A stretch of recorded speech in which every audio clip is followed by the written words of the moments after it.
Welcome to Zach English Stories. We present part 2 of the short story Hearts and Crosses.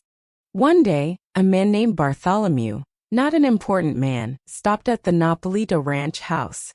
It was noon and he was hungry. He sat down at the dinner table. While he was eating, he talked. "Mrs. Yeager," he said, "I saw a man on the Seco Ranch with your name. Webb Yeager. He was foreman there. He was a tall yellow-haired man. Not a talker. Someone of your family." "A husband," said Santa. "That is fine for the Seco Ranch. Mr. Yeager is the best foreman in the West." Everything at the Napolito Ranch had been going well. For several years they had been working at the Napolito with a different kind of cattle. These cattle had been brought from England and they were better than the usual Texas cattle. They had been successful at the Napolito Ranch and men on the other ranches were interested in them.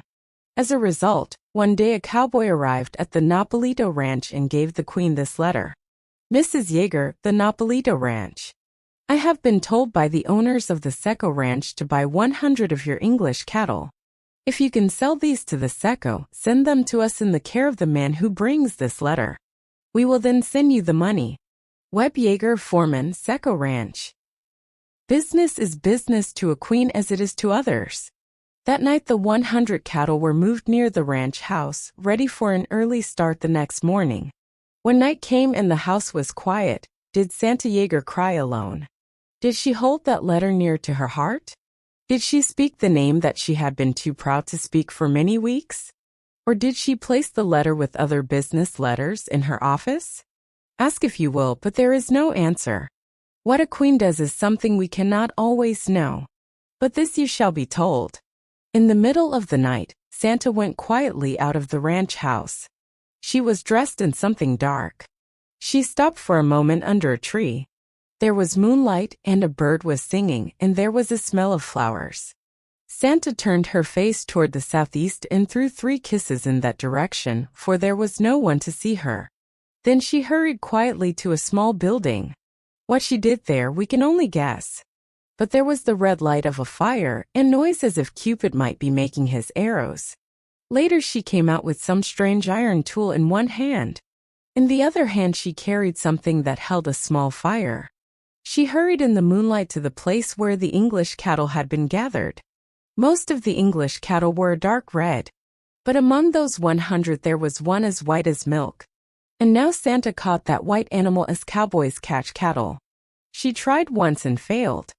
Then she tried again, and the animal fell heavily. Santa ran to it, but the animal jumped up. Again she tried and this time she was successful. The animal fell to earth again. Before it could rise, Santa had tied its feet together. Then she ran to the fire she had carried here. From it she took that strange iron tool. It was white hot. There was a loud cry from the animal as the white-hot iron burned its skin. But no one seemed to hear. All the ranch were quiet. And in the deep night quiet, Santa ran back to the ranch house and there fell onto a bed. She let the tears from her eyes, as if queens had hearts like the hearts of ranchmen's wives, and as if a queen's husband might become a king if he would ride back again. In the morning, the young man who had brought the letter started toward the Seco Ranch. He had cowboys with him to help with the English cattle. It was 90 miles, 6 days' journey. The animals arrived at Seco Ranch one evening as the daylight was ending. They were received and counted by the foreman of the ranch. The next morning at 8, a horseman came riding to the Napolito Ranch house. He got down painfully from the horse and walked to the house. His horse took a great breath and let his head hang and closed his eyes. But do not feel sorry for Belshazzar, the horse. Today he lives happily at Napolito, where he is given the best care and the best food. No other horse there has ever carried a man for such a ride. The horseman entered the house. 2 arms fell around his neck, and someone cried out in the voice of a woman and queen together, "Webb, oh Webb."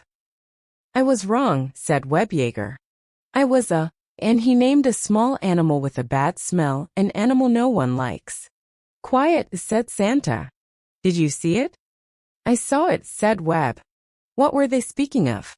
"Perhaps you can guess, if you have read the story carefully.